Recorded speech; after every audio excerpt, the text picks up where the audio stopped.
کہ بوٹیاں مل گئی نا. ایک پرندہ کیا تھا؟ کالے رنگ کا تھا، اور دوسرا کسی اور رنگ کا تھا، تیسرا اور رنگ کا تھا. یہ چڑیا تھی تو وہ کوا تھا، ٹھیک ہے نا. یہ کبوتر تھا تو وہ پتہ نہیں کوئی اور جانور تھا، پرندے اور پرندہ، ساروں کی خلط ملط ہو گئی نا. اب آپ دیکھیے بوٹیاں کہاں حضرت ابراہیم رکھا ہے؟ پہاڑوں کی چوٹی کے اوپر. اللہ نے فرمایا فَسُرْهُنَّ إِلَيْكَ، اب ان کو آواز دے نا. تو کبوتر کو اس کی آواز دے اور کوے کو اس کی آواز دے، مختلف آوازیں ہیں نا. تو بس آوازیں دے ان کو اس سے جو ان کی ہیں. دیکھ فَسُرْهُنَّ إِلَيْكَ، ان کو اپنی طرف بلا آواز دے کر. اور انہوں نے ایسا کیا. یَأْتِینَکَ سَعْیًا، یہ اڑے ہی چلے آئیں گے تمہارے پاس، اور وہ یوں آ گئے. اب آپ بتائیں کیا سائنس اور کیا ٹیکنالوجی ہے جی. وہ جنہوں نے یہ سائنس بنائی، جنہوں نے یہ ٹیکنالوجی بنائی، ان کے دماغ نے ٹیکنالوجی بنائی نا، وہ تو ان کا بنانے والا ہے. اس کی ٹیکنالوجی کا کیا کہنا. سارے آ گئے، وہ کبوتر بھی بیٹھا، وہ کوا بھی بیٹھا، اسی شکل کے، وہی سارا کچھ. تو حضرت ابراہیم علیہ السلام نے اس وقت کہا انک علی کل شیء قدیر، ہر چیز پر قدرت رکھتا ہے. اب ہوا دل مطمئن کہ نہیں؟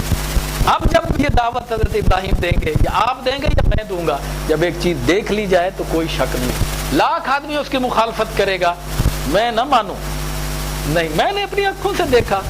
تم جو مرضی کرتے رہو، سائنس انکار کرتی رہے کہ یہ نہیں ہو سکتا کہ جس کی بوٹیاں خلط ملط ہو گئی ہیں. بھائی کبھی ایسا ہوا؟ تم کہتے رہو، لیکن میں نے تو دیکھا کہ وہ اڑ کے آئے، میں نے آواز دی، وہ آ گئے. میں نہ مانوں. یہ ہے وہ بات.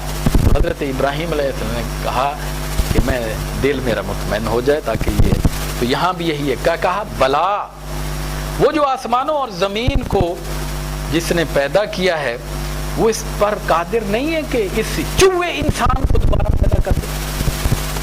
چوہا کیا چیز ہے؟ چوہا بھی نہیں ہے اس کائنات کے اندر. یہ کیا چیز ہے؟ کوئی ہے حیثیت اس کی؟ یہی وہ کل آیا نا، ضرب لنا مثلا ونسی خلقہ. یہ ہمیں اب مثالیں دیتا ہے، ہمیں سمجھاتا ہے. یہ اپنی تخلیق کو بھول گیا. اس کی تخلیق ہم نے تو ایک ایسے بے جان مادے سے ایک جرثومہ پیدا کر دیا. اس جرثومے کے اندر، اس کے اندر جو صلاحیتیں ساری رکھ دی اس کے اندر. یہ بہترین خطیب بھی ہے، اور یہ بہترین مقرر بھی ہے، یہ بہترین لکھنے والا بھی ہے، اور یہ بہترین پلاننگ کرنے والا بھی ہے. یہ ساری اس بے جان مادے سے جو ایک جرثومہ حیات پیدا کیا ہے، اس سے یہ سب کچھ کر رہا ہے. اب یہ کہتا ہے کہ کیسے پیدا کرے گا مجھے اللہ. یہ اس کو بھول گیا. یہی اللہ تعالیٰ نے کہا آسمانوں کو دیکھ لینا، زمین کو دیکھنا، ہم نے تو تجھ سے بڑی بڑی چیزوں کو پیدا کر دیا، تجھے ہمارے لیے دوبارہ پیدا کرنا تو مشکل ہی کوئی نہیں. وَهُوَ الْخَلَّاقُ الْعَلِيمُ. ایک ہے خالق اور ایک ہے خلاق. دیکھیے خالق کا معنی پیدا کرنے والا، اور خلاق کا معنی مبالغے کا ہے، مبالغے کا صیغہ ہے. جیسے ایک ہے غافر، بخشنے والا، ٹھیک ہے، غافر الذنب وقابل التوب. غافر کا معنی بخشنے والا، اور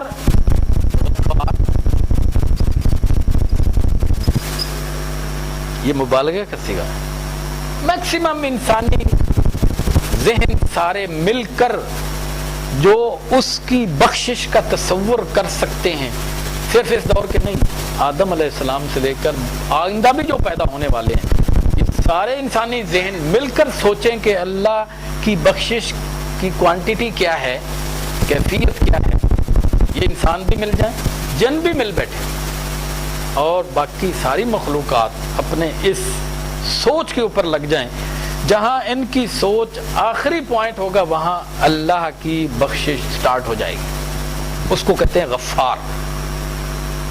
تو یہ کیا ہے؟ خلاق. صرف خالق نہیں ہے، وہ خلاق ہے. اور کیا؟ وہ خوب، جو وہ بھی سیگا ہے. اور تم کیا جانو وہ کیا ماہر ہے. تخلیق کا ہر پہلو، ہر طریقہ، کس مخلوق کو کیسے پیدا کرنا ہے اس کو خوب جانتا ہے وہ. تم کیا جانو اس کا کام. تو سنو، انما بے شک امرہ، اس کا حکم، آرڈر، اس کا، اذا اراد، جب اس نے ارادہ کر لیا، شیئن، کسی بھی چیز کا. ان کا معنی دیکھیے، اس کے بعد کون سا فعل آنا چاہیے؟ مضارع. دیکھیے یقول آیا کہ یقول، وہ کہتا ہے، لہو، اس چیز کو، اس چیز کے لیے وہ آرڈر ایشو کرتا ہے. کون؟ تو ہو جا. فا، پس، یکونو، وہ ہو جاتی ہے. اس کو کوئی مہینے اور سال نہیں لگتے، وہ تو کہتا ہے کون ہو جا. اس کا تو آرڈر اتنا نافذ العمل ہوتا ہے، کسی کی جرت نہیں ہے. یہ صرف انسان ہی ہے جو یہ جرت کرتا ہے. وہ کہتا ہے میرا انعبدونی، میرے بندے بن کے رہو، ھذا صراط مستقیم، یہی سیدھا راستہ ہے. یہ کہتا ہے نہیں نہیں، میں نے اپنا راستہ اس لیے تھا. کن، تو ہو جا. فیکون، وہ چیز ہو جاتی ہے. اور مفسرین نے لکھا ہے وہ آرڈر بھی کیا ہے؟ کاف اور نون، اس کے درمیان میں وہ ہو جاتی ہے. نون کی باری بعد میں آتی ہے. مفسرین نے لکھا ہے سیحدث ھذا الشیء بین الکاف والنون، کاف اور نون کے درمیان میں وہ ہو چکی ہوتی ہے. اتنی بھی تاخیر نہیں ہو سکتی. فسبحان، کیا خلاقیت بھی کیا ہے. تو پھر فا کا معنی سبحان، وہ ہر عیب سے پاک ہے. اس لیے کہ یہ سارے عیب مخلوق میں ہوتے ہیں. اگر وہ خالق میں بھی ہو کہ وہ عاجز ہو کسی چیز کو پیدا کرنے میں، تو وہ خالق نہیں ہو سکتا. وہ عیب بے عیب ہے، وہ بے عیب ہے. تم اپنے اوپر مت قیاس کرو کہ اللہ بھی اسی طرح جس طرح ہم محتاج ہوتے ہیں وہ بھی محتاج ہوگا. نہیں نہیں نہیں، یہ صفت تمہاری ہے. مر جانا تمہاری صفت ہے، اللہ کی بھی صفت ہو جائے گی. تم سمجھو گے کہ اللہ کو بھی نعوذ باللہ کسی دن مرنا ہے؟ نہیں نہیں، یہ اس کی صفت ہی نہیں. کھانا اور پینا تمہاری صفت ہے، تمہاری کمزوری ہے. خالق کی کبھی کمزوری نہیں رہی. یہ سارے دنیا جہان کے انسان اس کی عبادت نہ کریں، اس کی تعریف نہ کریں، اس کی کائنات میں کوئی اضافہ کمی نہیں ہوتی. اس کو نہیں غرض. الغنی ہے، وہ غنی ہے. اس لیے کہا فسبحان، وہ ہر عیب. تم یہ سارے عیب جو ہیں یہ تمہارے اندر ہے، یہ تمہاری صفت، اس کی صفت نہیں ہے. الذی، جو بیدہ، بے کا معنی ساتھ، ید، ہاتھ ہی، اس کے بیدہ ہی، جس کے ہاتھ میں ہے ملکوت. آپ الفاظ دیکھیں، ترجمہ نہیں ہو سکتا ہے. کیا کیا جاتا ہے؟ ملکوت کا کیا ترجمہ کیا جاتا ہے؟ جو اس کائنات میں کہتا ہے کون، مجال ہے کسی کو ہو جائے. تو اب آپ ملکوت وہ نہ ایک ہے نا اس کی وجود، کہ وہ تو اتنا ہی کہتا ہے. اور وہ آسمان کیا، زمین کیا ہے، سب کچھ بتاتا ہے. اس کو کہتے ہیں ملکوت. اس کا اقتدار ہے، اس کی سوورنٹی ہے. کل شیء، ہر چیز اس کی گرفت میں ہے. وَإِلَيْهِ ترجعون، تمہیں بھی لوٹا دیا جائے گا، تمہیں بھی لوٹا دیا جائے گا. وہ شروع میں آیا تھا نا،